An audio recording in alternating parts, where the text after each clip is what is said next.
Assalamualaikum warahmatullahi wabarakatuh. A'udzu billahi minasyaitonir rajim. Bismillahirrahmanirrahim. Alhamdulillah. Alhamdulillahirabbil alamin. Wassalatu wassalamu ala sayyidil anbiya'i wa imamil mursalin.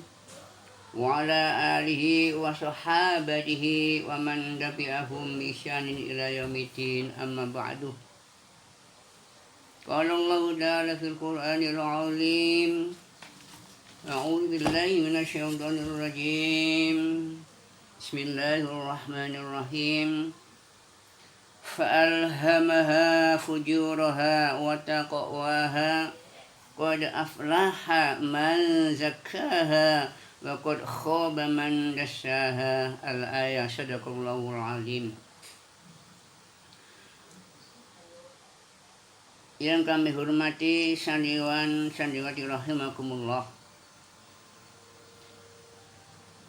tiada satu kata yang pertama dan yang paling utama melainkan kita memanjatkan puja-puji syukur kepada Allah Azza wa Jalla dengan ucapan Alhamdulillah, yang mana pada detik ini kita masih tetap diberikan rahmat olehnya, diberikan kesempatan, kesehatan yang tidak ada hitungannya, yang mana kalau kita menghitung nikmat Allah tidak mungkin kita mampu. Wa in ta'uddu nikmatallahi la tuhsuha. Oleh karena itu maka kita perbanyaklah bersyukur kepada Allah.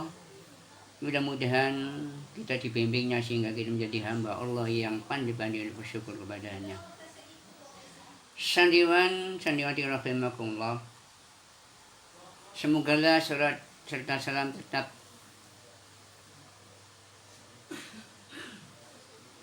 kejunjungan kita baginda Rasulullah Muhammad sallallahu alaihi wasallam, yang mana beliau adalah sebagai kedua kita, panutan kita, uswah kita, yang mengantarkan kita menjadi seorang hamba yang berbahagia baik dunia maupun akhirat, sehingga mengantarkan kita ke surga. Mudah-mudahan kita dibimbing oleh Allah sehingga kita bisa mengikutinya, mencontohnya apa yang beliau lakukan padanya. Amin ya rabbal alamin. Sandiwan sandiwati rahimakumullah, perkenankanlah pada kesempatan yang baik ini kami akan menyambung online kami, mengambil satu ayat 2 dan 3, yakni Quran surat 91 ayat 8 sampai 10. Memang ini sudah pernah kami sampaikan, akan tapi pada kesempatan yang baik ini kami ingin memperluas, ingin menyempurnakan bahasan sehingga kita menjadi lebih paham, gamblang, dan mampu untuk mempraktikkan dalam kehidupan sehari-hari. Pada Quran surah 91 ayat 8 sampai 10, jadi di sini ada kalimat fa'alhamaha fujuraha wa taqwaha. Qad aflaha man zakkaha wa qad khaba man dassaha, yang artinya kurang lebih ayat yang ke-8, maka dia mengilhamkan, dia Allah mengilhamkan, menginspirasikan kepada kita jalan 21 fujuroha, jalan kejahatan, yang kedua wa taqwaha, jalan ketakwaan. Hingga qad aflaha man zakkaha, sungguh beruntunglah orang-orang yang menyucikan jiwanya, dirinya. Wa qad khaba man dassaha, dan sungguh rugilah orang-orang yang mengotori jiwanya. Yang pertama kami sampaikan pengertian kalimat fa'alhamaha. Kata fa'alhamaha, kalimat ini terambil dari kata alham. Alhama yulhimu ilhaman, yakni artinya menelan sekaligus. Dari sini lahirlah kata ilham. Memang ilham itu atau intuisi atau inspirasi adalah datang secara tiba-tiba tanpa disertai analisis sebelumnya. Bahkan kadang-kadang tidak terpikirkan sebelumnya. Kedatangannya bagaikan kilat dalam sinar dan kecepatannya, sehingga manusia tidak dapat menolaknya, sebagaimana juga tidak dapat pula untuk mengundang kehadirannya. Potensi kedua ini, baik nanti ilham yang bersifat malaki atau yang bersifat syaitani, potensi kedua ini pada dasarnya semua manusia tertitipi. Semua manusia punya dua potensi ini. Walaupun peringkat dan kekuatannya yang berbeda antara seseorang dengan orang yang lain.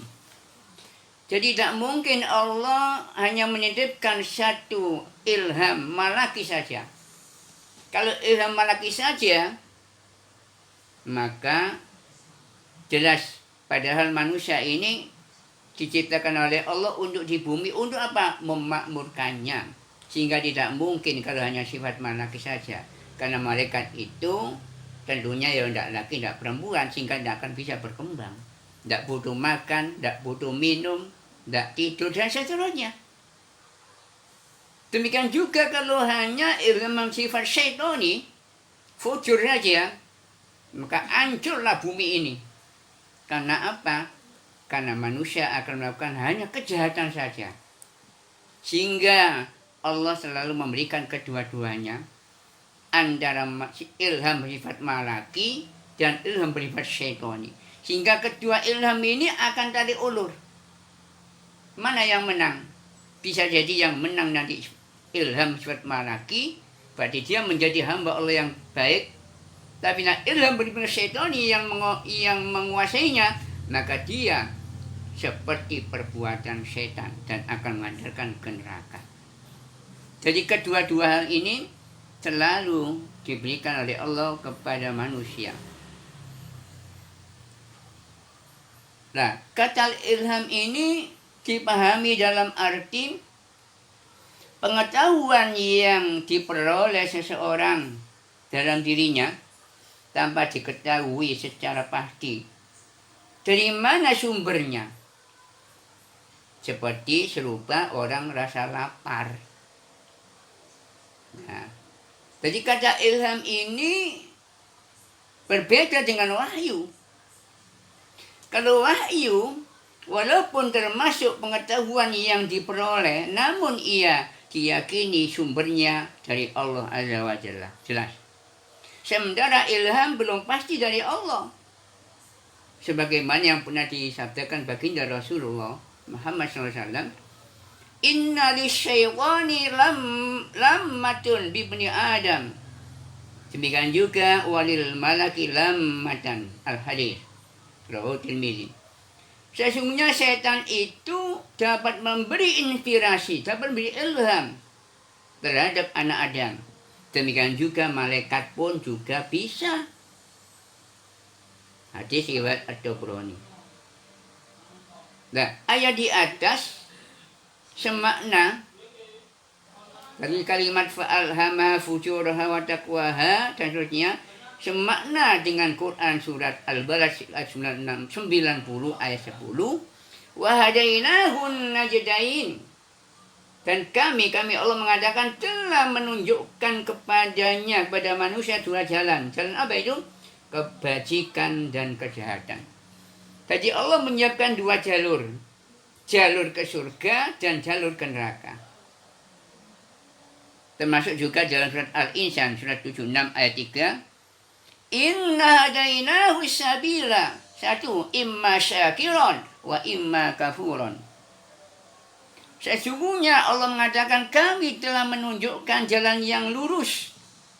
Dan dari jalan yang lurus itu kenyataannya manusia imma syakiron, ada yang mengambil jalan yang bersyukur, yakni jalan yang baik, yang mengantarkan ke surga, dan juga ada yang mengambil wa imma kafura, ada yang jalan kekufuran yang mengantarkan ke neraka. Ayat ini merupakan landasan pandangan Islam tentang jiwa manusia. Sehingga di dalam jiwa manusia tadi ada kalimat al-fujur, juga at-taqwa. Sehingga tadi fa'alhamaha satu fujuroha wa taqwaha. Apa fujur itu? Sesuatu yang menyebabkan kerugian dan kerusakan. Itu lafaz fujur. Kalau takwa, yaitu memelihara jiwa dari segala kemungkinan-kemungkinan yang tidak diingini, yang mengantarkan kepada surga. Jadi fujur ini nanti akan didominasi oleh setan dan boro-krowonya atau antek-anteknya, rezimnya. Sementara takwa akan didominasi oleh para malaikat dan teman-temannya. Tapi perlu ketahui bahwasanya manusia itu yang kedua, jadi manusia itu diciptakan oleh Allah dalam kondisi fitrah. Jadi Allah menciptakan manusia dalam kondisi fitrah, dalam kondisi lurus, suci, iman.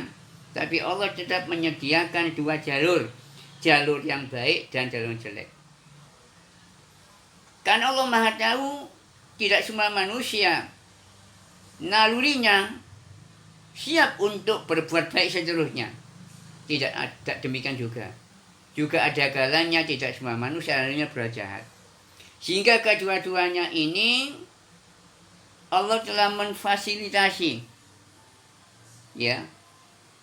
Sekali lagi Allah telah tapi pada dasarnya manusia diciptakan oleh Allah dalam kondisi fitrah, iman.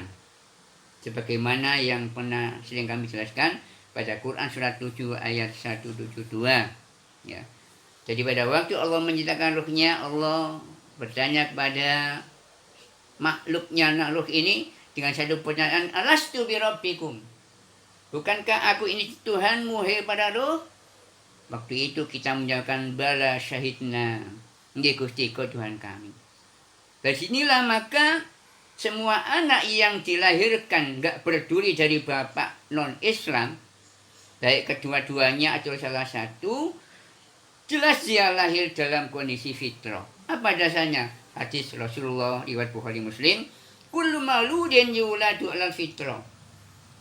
Fa abawahu satu yuhawidanihi, dua au nasyiranihi, tiga au yumajjisanihi, al-hadis. Tiap-tiap bayi yang dilahirkan dalam keadaan fitrah, suci, lalu keduanya orang tualah yang menyebabkan dia menjadi penganut Yahudi, atau dua Nasrani, atau tiga Majusi. Hadis riwayat Bukhari dan Muslim yang bersumber dari Abu Hurairah. Di dalam kitab Sahih Muslim dijelaskan melalui riwayat yang bersumber dari Iyad ibnu Hamad al-Mujassi, Rasul pun bersabda dalam hadis kursinya, yaqulullahu azza wa jalla, inni khalaqtu ibadi khunafa'a faja'atuhumus syayatin, satu, fajtalathum an dinihim, dua, wa hurrimat alaihim ma ahlaltu lahum. Allah azza wa jalla berfirman dalam hadis kursinya, sesungguhnya aku telah menciptakan hamba-hambaku dalam keadaan lurus. Maka datanglah setan-setan, lalu satu, setan-setan itu menyesatkan mereka, menyesatkan manusia dari agama mereka. Kemudian yang kedua, setan-setan itu mengharamkan atas apa, atau mereka apa yang telah, saya ulangi, mengharamkan atas mereka apa yang telah Allah halalkan untuk mereka. Hadis Muslim. Jadi yang dihalalkan oleh Allah diharamkan, yang diharamkan oleh Allah dihalalkan. Sebagaimana orang Yahudi mengatakan bangkai itu halal, Karena apa? Mereka berpendapat bangkai itu dimatikan oleh Allah. Dikatakan halal. Padahal Allah mengharamkan hurimat alaikumul maitah. Allah telah mengharamkan pada al-maitah bangkai. Sementara dia mengatakan, orang yang mengatakan bangkai itu halal. Kenapa? Bangkai itu binatang dimatikan oleh Allah. Sehingga dia mengatakan itu lebih halal dan lebih baik daripada disembelih oleh manusia. Nah ini sudah keblinger. Sudah mereka kena apa yang dikatakan oleh Allah, mereka didatangi oleh setan. Mereka mengharamkan atas mereka apa yang telah Allah halalkan untuk mereka. Berarti yang dihalalkan Allah diharamkan, yang diharamkan Allah dihalalkan. Jelas. Hadirin sandiwan rahimakumullah. Lantas bagaimana kenyataan manusia di muka bumi ini? Apakah banyak yang beriman atau banyak yang kafir? Hadirin yang berbahagia, pada kenyataannya makhluk yang ada di alam semesta ini banyak yang kafir. Mengapa banyak yang kafir? Tidak lain karena kegetolan, keseriusan siapa? Iblis dan antek-anteknya. Jadi iblis ini dendam kepada Adam dan anak turunnya, sehingga mereka punya niat jahat, jelek untuk menyesatkan semua manusia. Selama dikandung badan nyawa masih tetap melekat, iblis tidak akan berhenti. Hal semacam ini pernah dinyatakan di hadapan Allah Azza wa Jalla pada saat iblis diusir oleh Allah. Bagaimana penjelasan pada Quran surat Al-A'raf, yaitu ayat 16 dan 17. Sekali lagi Quran surat Al-A'raf ayat 16 dan 17. Di ayat ini iblis mengatakan, A'udzubillahi minasyaitonir rajim. Qala fabima aghwaytani la'aqudanna lahum siratakal mustaqim.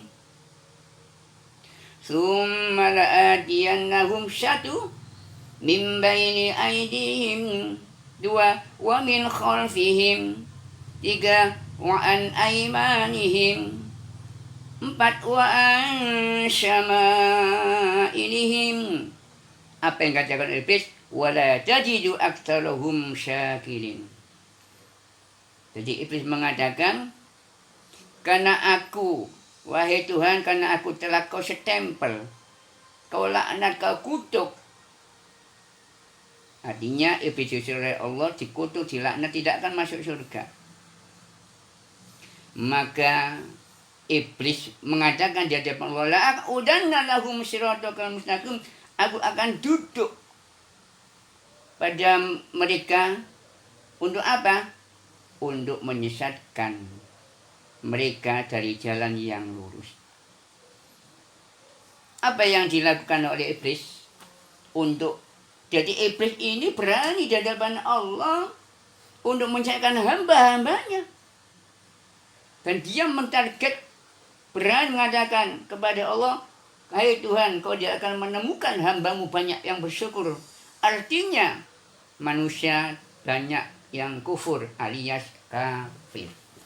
Belum melaksanakan aktivitasnya, iblis sudah berani mentarget di hadapan Allah. Inilah iblis. Bagaimana cara iblis menjadikan manusia? Dari ayat ini ada 4 arah yang dia tempuh. Yang pertama, mimbaini aidihim, dari arah depan. Ini gambarannya. Iblis menggoda manusia agar lupa hari depan. Apa hari depan? Akhirat. Agar lupa waktu umurnya yang sebenarnya semakin hari semakin berkurang. Walaupun kenyataannya umurnya tambah, tapi kenyataan kesiapan hidup berkurang. Lupa bahwa segala amal perbuatan besok akan dihisab oleh Allah Azza wa Jalla. Ini dari arah depan. Kemudian yang kedua, iblis menempuh wa min khalfihim. Kalau dia tidak mampu menyesatkan manusia dari depan, maka iblis akan menggunakan dari arah belakang. Wa min khalfihim, yang kedua dari arah belakang mereka, iblis menggoda manusia dari urusan-urusan dunia. Karena dunia yang semestinya ditinggalkan, pada ditinggalkan itu di belakang. Malah dinomor satukan. Segala waktu, tenaga, pikiran dicurahkan hanya urusan dunia belaka. Kemegahan, kemewahan, dan kebendahan sebetulnya merupakan perkara manusia yang ada di belakang. Semua itu akan dia tinggalkan. Sedang manusia terus menuju ke arah tua dan kematian. Kemudian arah yang ketiga yang ditempuh oleh iblis untuk menyesatkan manusia, wa an aimanihim, dari arah kanan. Jadi manusia disesatkan oleh iblis dari arah kanan. Jadi iblis berusaha dan perbuatan baik. Jadi kalau manusia melakukan kebaikan-kebaikan, iblis berusaha, ya, untuk apa? Untuk digagalkan. Jadi kalau kita punya niat kebaikan, kalau tidak segera kita lakukan, nanti lain waktu banyak gagalnya. Bahkan pada saat kita sudah punya niat kebaikan, apa saja? Aku tak daftar ngaji ke Al-Falah. Gak semudah itu. Iblis akan berusaha menggagalkan. Aku tak daftar umroh. Aku tak daftar haji. Aku tak membantu fakir miskin. Tak semudah itu. Iblis pun akan berusaha untuk menggagalkan semua apa yang kita lakukan dalam hal-hal yang baik. Jadi niat yang baik dan terpuji diurungkan. Amal yang soleh dilumuri dengan ketidakikhlasan. Amal perbuatan yang mulia dinodai dengan rasa riya, sombong, dan ujub. Sehingga orang itu kadang-kadang pertama sudah punya niat yang baik. Pertama niat sudah ditata dengan serapi mungkin, sebaik mungkin, sudah ditata. Kadang-kadang di tengah jalan iblis akan menggoyangkan, akan membelokkan niatnya. Akhirnya apa yang terjadi? Ternyata belok. Orang yang punya niat baik tidak akan mulus kadang-kadang, sehingga kadang-kadang di tengah perjalanan niat yang baik berubah menjadi niat yang tidak baik. Niat yang ikhlas di tengah perjalanan berubah menjadi niat yang tidak ikhlas, menjadi riya dan seterusnya. Banyak gambaran-gambaran bagaimana orang-orang yang dulu pengen jadi DPR, MPR, punya niat baik, tetapi di tengah perjalanan lihat kenyataannya. Ini karena iblis getol menggenggam manusia dari arah kanan. Sebaliknya, amal perbuatan yang jelek dibungkus dan dikemas dengan label-label yang baik, sehingga terkesan perbuatan itu baik, padahal perbuatan itu adalah buruk. Perbuatan yang tercela dan melanggar syariat direkayasa sehingga terkesan perbuatan itu baik. Ini sebagaimana yang tergambar pada Quran surat 15. Ayatnya ayat 39 sampai 40. Singkatnya, setan menguasai amal-amal jelek manusia. Agar apa? Agar tampaknya menjadi baik dan seakan-akan benar, padahal salah. Jadi arah kanan ini biasanya untuk menyesatkan orang-orang yang baik. Tetapi kalau orang baik itu ngerti bahwa ini adalah perbuatan-perbuatan yang setan untuk menggagalkan kita sehingga mereka tetap kuat. Tapi ingat, begitu kita sudah melakukan banyak kebaikan, begitu mau sholat digagalkan, nggak bisa. Mau ngaji digagalkan, nggak bisa. Akhirnya terus ngaji. Mau puasa, mau sedekah digagalkan, tidak berhasil semua.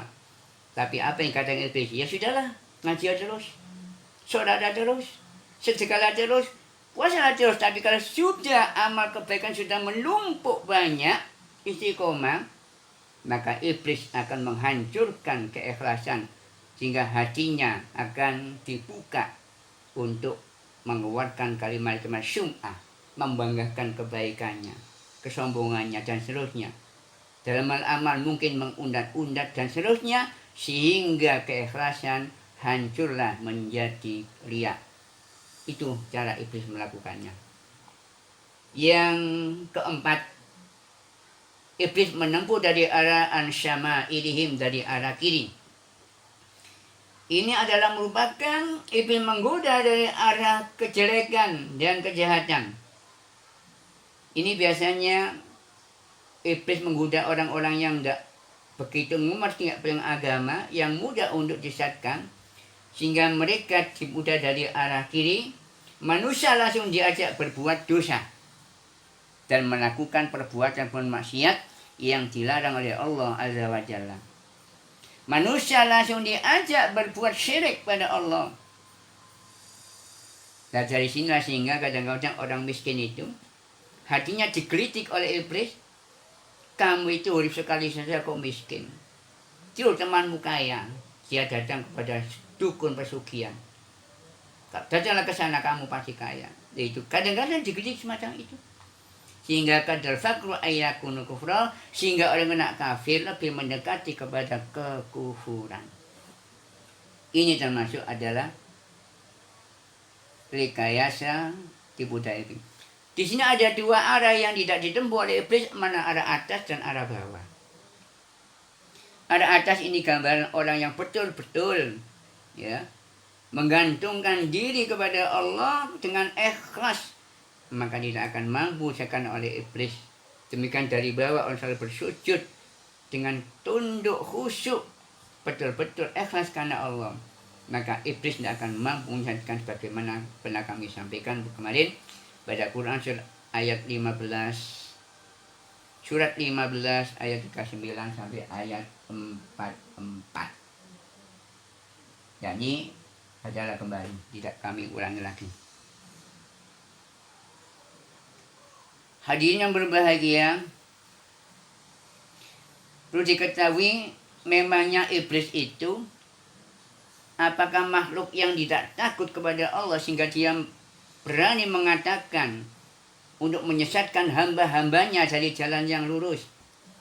Dan dalam satu hadis, iblis pernah mengatakan, bersumpah, demi kemuliaan-Mu ya Allah, aku akan menyesatkan anak Adam selama nyawa di kandung badan. Tapi Allah membalas, demi kemuliaan-Ku, aku akan mengampuni dosa-dosa anak Adam selama mau bertobat. Sekali lagi, memangnya iblis itu makhluk yang tidak punya takut pada Allah atau bagaimana? Sebenarnya iblis itu makhluk yang takut kepada Allah juga. Mengapa dia kok berani bersumpah untuk menyesatkan anak Adam? Itu karena kesombongannya. Karena kesombongan itulah sehingga menutup hatinya. Dia mengatakan, aku lebih baik daripada Adam. Aku diciptakan dari api, Adam dari tanah. Karena kesombongan itulah sehingga dia menutup dari kebenaran. Demikian juga, ini pengataan iblis sendiri. Dalam satu ayat Quran surat 8 ayat 48. Inni akhafullaha wallahu syadidul iqab. Sesungguhnya aku iblis takut pada Allah. Dan Allah sungguh sangat pedih siksanya. Ini ucapan iblis. Nah, karena kesombonganlah sehingga menyebabkan iblis berani bersumpah di hadapan Allah untuk menyesatkan anak Adam. Demikian juga manusia. Kalau manusia itu sombong, congkak, maka manusia sulit untuk menerima nasihat, menerima peringatan, mendengar kebenaran dari siapa datangnya. Karena hatinya sudah mengeras, membatu. Jadi hati yang keras digambarkan Allah membatu, bukan membesi. Karena apa? Batu itu, apalagi batu hitam, dibakar bagaimanapun tidak akan dihancur. Tetapi kalau besi, sekeras besi, besi itu dibakar leleh, hancur, lebur. Sehingga Allah mengatakan hati yang keras, sombong digambarkan seperti batu. Hadirin yang berbahagia, di samping itu karena iblis juga getol, sangat antusias ingin menjatuhkan manusia sehingga mengajak manusia untuk masuk ke neraka. Di samping itu juga Allah, sekali lagi, Allah sendiri tidak pernah memaksa hambanya untuk beriman, untuk berislam. Jadi Allah memberikan kebebasan pada hambanya, walaupun pada dasarnya Allah menciptakan hambanya adalah fitrah Islam, kemudian didatang oleh iblis bagaimana tadi. Di situ Allah Maha tahu bahwa tidak semua naluri manusia kalau sudah di dunia siap untuk menerima kebenaran semua, tidak. Kenyataan tidak demikian. Sehingga tadi Allah mengatakan imma syakiran wa imma kafuran. Allah sudah menunjukkan satu jalan, tapi jalan yang baik, tapi ada yang menempuh jalan kekufuran, ada yang kesyukuran. Menempuh jalan ke surga, ada yang ke neraka. Dari sini setelah maka Allah pun juga tidak pernah memaksa hambanya untuk beriman kepadanya. Ini pernyataan Allah sendiri. Sebagaimana dalam Quran surat Al-Kahfi surat 18 ayat 29. A'udzu billahi minasyaitonir rajim. Wa qulil haqqu min rabbikum faman syaa'a falyu'min wa man syaa'a falyakfur. Inna a'tadna lil-zalimina naran ahata bihim suradikuha wa in yastaghisu yughasu bima'in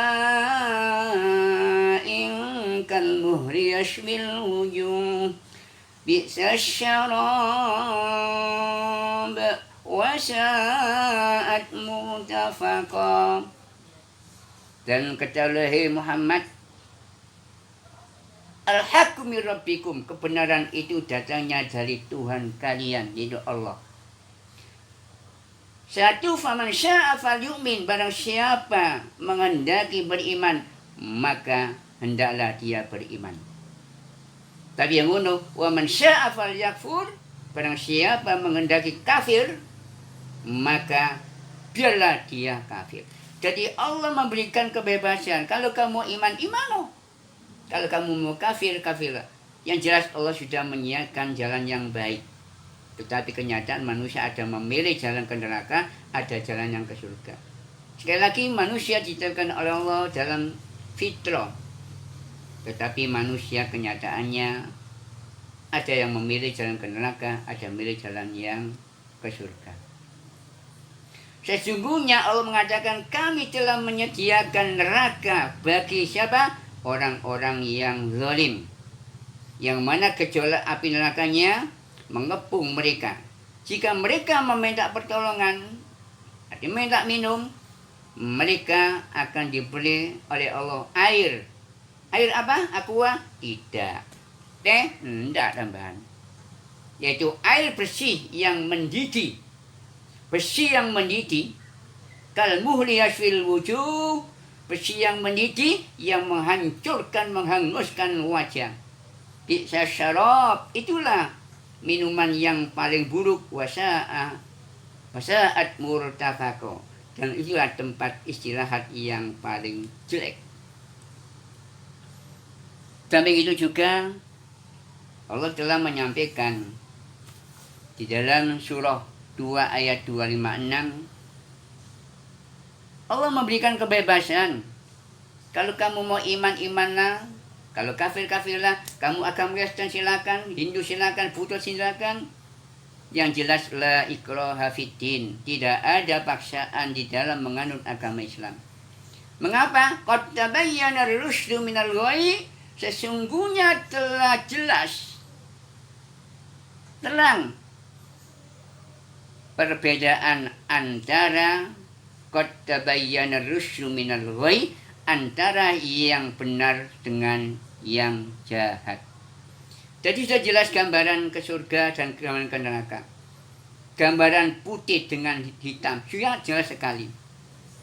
Oleh karena itu, faman yakfur bitaghut, barang siapa yang ingkar kepada tauhid. Siapa tauhid itu? Tauhid ini terambil dari kata yang berarti melampaui batas. Biasanya digunakan untuk melampaui batas dalam keburukan seperti setan, dajjal, penyihir, menetapkan hukuman yang bertentangan dengan ketentuan Allah. Semua digelari dengan tauhid. Dalam arti yang lain, tauhid adalah suatu yang diibadahi, diimani akan menyebabkan seseorang berbuat aniaya dan keluar dari kebenaran. Maksudnya, mereka beriman kepada tauhid, percaya, gak hanya itu, membenarkan terhadap apa yang ia lakukan. Seperti dia menyembah berhala, patung-patung, membantu kaum musyrikin untuk melawan kaum muslimin. Orang yang banyak bergelimang dalam kejahatan dan kesesatan itu tauhid semua. Umar bin Khattab pernah melihatkan satu hadis. Beliau mengatakan at-tauhid adalah as-syaitan. Tauhid adalah syaitan. Oke, dengan demikian, sekali lagi, faman yakfur bitaghut, barang siapa ingkar pada tauhid, wa yu'min billahi, dan beriman kepada Allah, maka faqad istamsaka bil urwatil wuthqa, maka mereka sungguh dia telah berpegang teguh pada tali yang sangat kuat, yang tidak akan putus. Dan fisomala wallahu sami'un alim. Allah maha mendengar lagi maha mengetahui. Dan ayat ini Allah tidak pernah memaksa hambanya untuk beragama Islam. Memang kalau kita lihat asbabun nuzul ayat ini ada dua model asbabun nuzul. Yang pertama, dalam satu riwayat yang mengatakan bahwa sebelum Islam datang, ada seorang wanita yang selalu kematian anaknya, lahir mati terusnya. Akhirnya ia berjanji kepada dirinya, apabila mempunyai anak dan hidup, ia akan menjadikan anaknya Yahudi. Ketika Islam datang dan kaum Yahudi Bani Nadir diusir dari Madinah karena pengkhianatannya, ternyata anak tersebut dan beberapa anak lainnya yang sudah termasuk keluarga Ansor terdapat bersama-sama kaum Yahudi. Berkatalah kaum Ansor, jangan kita biarkan anak-anak kita bersama mereka, orang Yahudi. Dari situlah maka Allah menurunkan Quran surat Al-Baqarah ayat 256, yaitu la ikraha fiddin, yang isinya tidak ada paksaan dalam Islam. Di dalam riwayat yang lain tadi diriwayatkan oleh Abu Dawud, An-Nasa'i, dan Ibnu Hibban yang bersumber dari Ibnu Abbas. Dari sumber yang lain yang diriwayatkan Ibnu Jarir, dari Sa'id atau Ikrimah yang bersumber dari Abbas juga, ditemukan riwayat bahwa turunnya ayat Quran surat 2 ayat 256 ini berkenaan dengan Al-Husain dari golongan Ansor. Suku Banu Salim bin Auf yang mempunyai dua anak laki-laki yang beragama Nasrani. Sedang dia sendiri, bapaknya sendiri seorang muslim.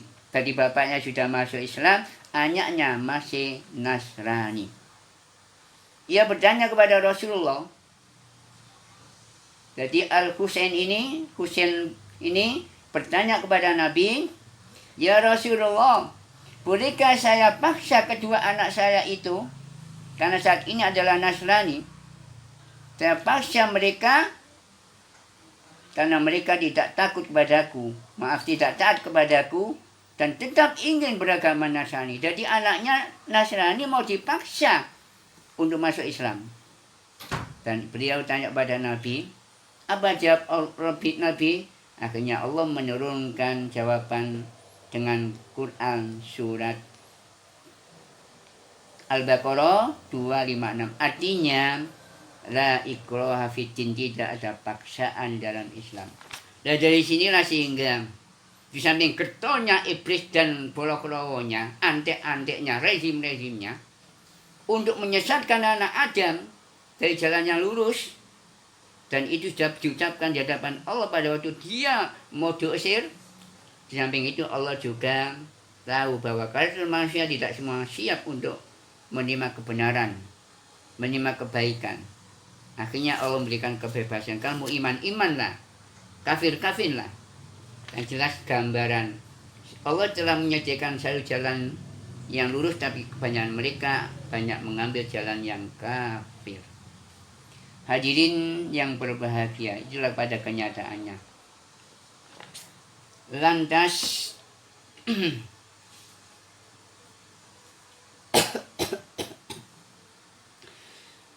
bagaimana? Tadi ada fa'alhamaha fujuraha wa taqwaha, ada inspirasi ilham yang bersifat malaikat, yang datangnya malaikat. Kalau dari malaikat pasti dari Allah. Ada ilham yang bersifat datangnya syaitani, dari setan. Lantas bagaimana caranya untuk membedakan ini adalah inspirasi atau ilham dari Allah, ini dari malaikat? Dari Allah, ada dari malaikat. Yang kedua dari setan. Maka kita kembali pada hadis yang pernah diriwayatkan oleh Imam At-Tirmidzi. Rasulullah SAW pernah bersabda, "Inna lisyaitani lammatan bibni Adam, walil malaki lammatan." Sesungguhnya setan itu dapat memberi inspirasi terhadap anak Adam, berikan ilham, insting. Demikian juga walil malaki lammatan, juga malaikat pun juga bisa memberi inspirasi, ilham kepada anak Adam. Lantas apa bedanya inspirasi dari malaikat dengan dari setan itu? Nabi menggambarkan, fa'amma lammati syaitan, adapun inspirasi setan itu, satu, fa'i'adun bisyar, selalu mengajak pada kejahatan. Jadi kalau kita mungkin di dalam hati kita tergelitik untuk melakukan satu kejahatan, perbuatan maksiat, dosa, jelas itu adalah insting kita, hati kita diinspirasi oleh setan. Yang kedua, takdzibun bil haqqi, selalu menolak kebenaran. Jadi kalau ada kebenaran, pasti dia tolak. Berarti ada orang menolak kebenaran, jelas di dalam tubuhnya telah terinspirasi oleh asyaiton. Jadi yang sekali lagi, ciri yang pertama, fa'i'adun bisyarri, selalu mengajak pada kejahatan, dosa, maksiat, dan seterusnya. Yang kedua, wa takdzibun bil haqqi, selalu mengajak kebenaran. Lantas bagaimana ciri inspirasi dari malaikat? Nabi mengatakan, wa amma lammatul malaki, adapun inspirasi malaikat yang pertama berarti sebaliknya, fa'i'adun bil khair. Kalau tadi setan fa'i'adun bisyar, tapi malaikat fa'i'adun bil khair, selalu mengajak kepada kebaikan. Jadi kalau hati kita tergelitik, punya niat ingin melakukan satu kebaikan di mana saja, kapan saja, pada saat itulah kita telah mendapatkan ilham dari Allah. lewat malaikatnya. Demikian juga ciri yang kedua, wa tasdiqun bil haqqi, membenarkan kebenaran. Jadi kalau ada kebenaran, dia benarkan. Kalau salah ya salah, benar benar. Nah, ini ciri inspirasi malaikat. Lantas Nabi menegaskan lagi, faman wajada dzalika falyamal, barang siapa yang menemukan, mendapatkan inspirasi zalika yang mana? Inspirasi yang baik, yaitu inspirasi fa'iadun bil khair, mengajak kebaikan, membenarkan kebaikan, maka ketahuilah annahu minallah, bahwa inspirasi itu datangnya dari Allah. Kenapa? Al-haqqu min rabbik, kebenaran itu datangnya dari Allah. Maka Nabi menyuruh yang kedua, fal yahmadillah ala zalik, maka memujilah kalian kepada Allah karena inspirasi itu. Bersyukurlah, berterima kasihlah kepada Allah, karena pada dasarnya manusia tidak akan mampu melaksanakan hal-hal yang baik apa saja tanpa pertolongan Allah. Jadi manusia bisa melakukan apa saja yang baik itu tidak lain karena pertolongan Allah. Makanya pada saat dipanggil untuk hayya ala sholah, jawabannya la haula wala quwata illa billah. Maka mengatakan tidak ada daya untuk taat kepadamu ya Allah, wala kuatan, tidak ada kekuatan untuk menolak kemaksiatan, kemungkaran, illa bila, kecuali hanya dengan pertolonganmu ya Allah, hanya dengan rahmatmu ya Allah, sehingga kami bisa melakukan apa saja yang baik pada dasarnya. Maka dari falyahmadillah, maka memujilah kepada Allah dengan paling tidak ucapan alhamdulillah. Tapi Nabi mengatakan waman wajadal akhir, barang siapa yang menemukan inspirasi yang lain, artinya inspirasi yang bersifat baik tadi, yaitu untuk berbuat kebaikan, membenarkan kebenaran, artinya mendapat inspirasi dari setan. Nabi mengatakan fal yata'awwal billah, maka berlindunglah kalian kepada Allah minasyaitonir rajim, dari setan yang terkutuk. Itulah perbedaan antara inspirasi atau ilham yang datangnya dari malaikat, pada hakikatnya dari Allah, dan yang datangnya dari setan. Hadirin sandiwan sandiwati rahimakumullah. Kemudian Rasulullah SAW membaca semua ayat. Jadi Nabi pada waktu menyampaikan hadis ini tadi, ciri-ciri inspirasi dari malaikat, inspirasi dari setan. Setelah selesai, maka Nabi membaca satu ayat dalam Quran surat Al-Baqarah ayat 268. Asy-syaitanu ya'idukumul faqra. Yang kedua, wa ya'murukum bil fahsya, al-ayat. Setan selalu menjanjikan menakut-nakuti kalian. Dengan apa? Dengan kemiskinan. Yang kedua, wa ya'murukum bil fahsya, menyuruh kalian untuk berbuat kejahatan ataupun kikir. Sandiwati rahimakumullah. Memangnya adalah malaikat setan semua sama-sama mempunyai, berarti malaikat setan sama-sama mempunyai roh yang bisa berhubungan dengan roh manusia, baik saat tidur maupun saat jaga. Dan kita tidak mengetahui hakikat hubungan ini, hanya kita percaya terhadap kenyataan tersebut sebagaimana yang telah disebut dalam nas-nas baik Quran maupun hadis. Kemudian ayat selanjutnya tadi kalimat fa'alhamaha fujuraha wa taqwaha. Kemudian ayat yang ke-9, qad aflaha man zakkaha. Sungguh beruntunglah orang-orang yang mensucikan jiwanya. Dengan apa? Dengan taat kepada Allah. Sebagaimana dikatakan oleh Imam Al-Qadadah, yang membersihkannya dari akhlak-akhlak yang hina. Jadi beruntunglah orang yang mau membersihkan jiwanya, membiuskan dirinya dengan taat kepada Allah, dengan membersihkan dari akhlak-akhlak yang hina. Dan ayat ini semakna juga, yakni ayat qad aflaha man zakkaha, semakna juga dengan Quran surat Al-A'la surat 87 ayat 14-15, qad aflaha man zakkaha. Qad aflaha man tazakka wa dzakara isma rabbih fasalla. Sesungguhnya beruntunglah siapa satu man tazakka, orang-orang yang membersihkan diri dengan beriman. Kemudian yang kedua, wa dzakara isma rabbih, dan dia ingat nama Tuhannya, fasalla, lalu dia sholat. Itu ayat 9. Kemudian yang terakhir ayat ke-10, wa qad khaba man dassaha, dan sungguh rugilah orang-orang yang telah mengotori jiwanya, yakni menyembunyikan kesucian jiwanya dengan apa? Dengan mengikuti rayuan nafsu, godaan setan, dengan mengikuti dirinya menjadi budak nafsu dan budak setan. Memang nafsu itu pada dasarnya selalu mengajak manusia.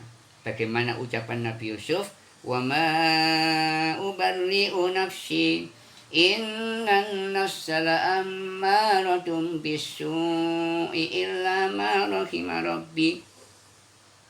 Nah, itu ucapan Nabi Yusuf.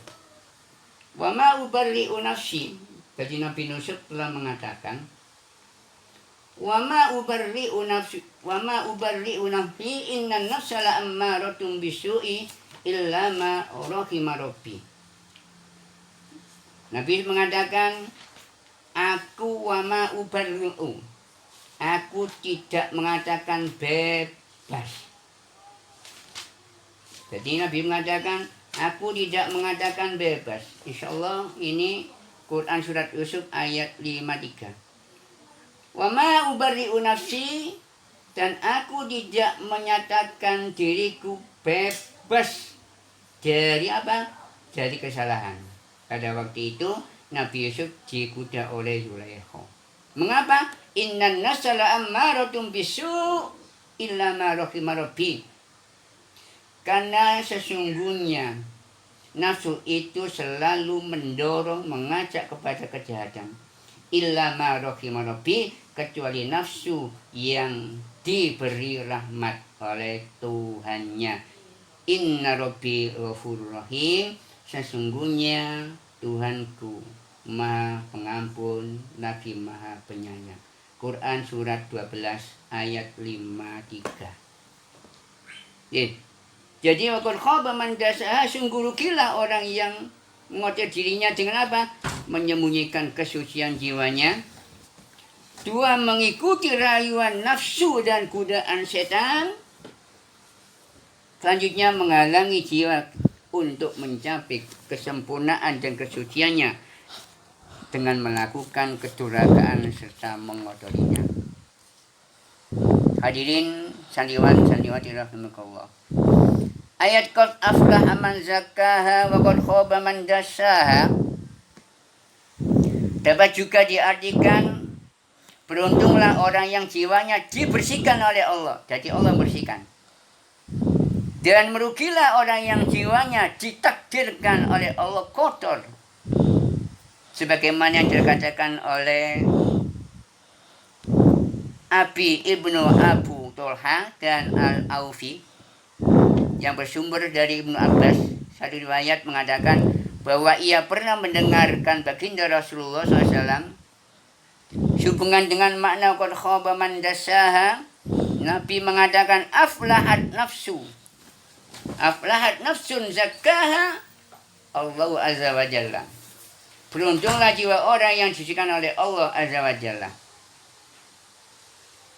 Imam At-Tabrani meriwayatkan hadis yang bersumber dari Ibnu Abbas.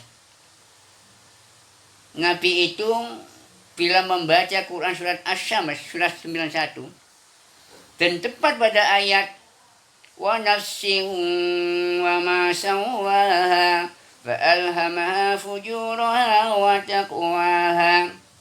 Beliau itu kalau tepat pada ayat penting, fa'alhamaha fujuraha wa taqwaha. Beliau menghentikan sejenak. Untuk apa? Untuk berdoa. Apa yang dilakukan oleh Nabi? Nabi ndonga. Jadi Nabi setelah mengatakan ayat fa'alhamaha fujuraha wa taqwaha, Nabi berdoa, Allahumma ati nafsi taqwaha, anta waliyuha wa maulaha wa khairu man zakkaha. Ya Allah, berikan kepada jiwaku ketakwaan. Engkaulah yang memiliki dan engkaulah yang menguasainya. Kemudian juga, ya Allah, engkau adalah sebaik-baik yang mensucikan. Hadis diriwayatkan oleh Imam At-Tabrani dan Ibnu Abbas. Dari riwayat yang lain yang diriwayatkan oleh Ibnu Abi Hatim yang bersumber dari Abi Hurairah, pada waktu Nabi mengucapkan kalimat manasi wa masawaha falhamdulillah berhenti, doanya redaksinya beda, cuma kesimpulannya sama. Jadi doanya begini, Allahumma ati nafsi taqwaha wa zakkiha anta khairu man zakkaha anta waliyuha wa maulaha. Ya Allah, berikanlah kepada jiwaku ketakwaannya dan sucikan jiwaku. Anta khairu man zakkaha, engkau sebaik-baik yang mensucikannya. Anta waliyuha wa maulaha, dan engkau pemiliknya dan menguasainya. Hadirin sandiwan sandiwati rahimakumullah. Inilah di antara ayat-ayat atau pengertian pada kalimat pada Quran yang mana dari Quran 91 ayat 89 yang telah kami sampaikan, dan insya Allah lebih perinci, lebih detail daripada apa yang pernah kami sampaikan. Mudah-mudahan apa yang kami sampaikan ini menjadikan keterangan yang barokah dan manfaat di dunia wal akhirah. Dan perlu diketahui, insya Allah hasil rapat pada waktu Sabtu 20 kemarin, nanti dinyatakan awal bulan Juli kita akan masuk. Cuma pertemuannya ada begini modelnya. Bagi yang ngaji Senin Rebu, nanti kalau Senin itu online. Ya. Bagi yang Rabu, Senin online, Rebunya offline, artinya Rebunya ngaji di Al-Falah. Tentunya dengan pakai sebagaimana aturan-aturan nanti insya Allah akan kami sampaikan jadwalnya, termasuk apa yang perlu disiapkan, membawa masker dan seterusnya. Bagi ngaji yang hari Selasa sama Kamis, Selasanya online, ini untuk kelas kami, karena beda-beda dengan ustadz yang lain. Untuk kelas kami Selasanya jam 8 sampai 45 online. Tetapi untuk Kamis jam 8 sampai jam 8 dan 45, saya ulangi lagi, ada sedikit kesalahan. Untuk hari Selasa yaitu offline, baik jam 8 sampai 45, artinya ngaji di Al-Falah. Dan nanti hari Kamisnya baik jam 8 sampai 45 online. Jadi satu kali Senin Rebu, Seninnya online, Selasanya offline. Online bagaimana macam ini. Kemudian kalau offline berarti ngaji di Al-Falah. Dan insya Allah nanti kami perinci akan kami sampaikan. Untuk sementara yang sore, karena sore tidak banyak kelas, semuanya untuk yang sore adalah offline, ngaji di Al-Falah semua, baik Senin, Rebu, Selasa, Kamis. Untuk yang hari Sabtu, nanti Sabtu pertama online, Sabtu kedua offline ngaji di Al-Falah. Sabtu ketiga online, ngaji keempat offline di Al-Falah. Mudah-mudahan rencana pengurus insya Allah nanti awal bulan ini akan dimulai.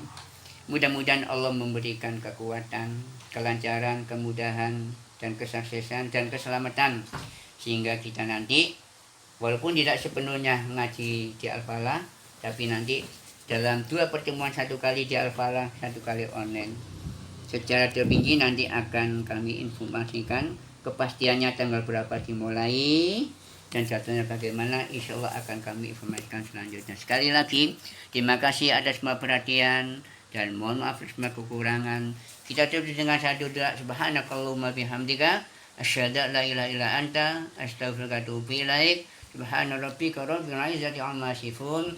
Assalamun alal mursalin walhamdulillahi rabbil alamin. Assalamualaikum warahmatullahi wabarakatuh.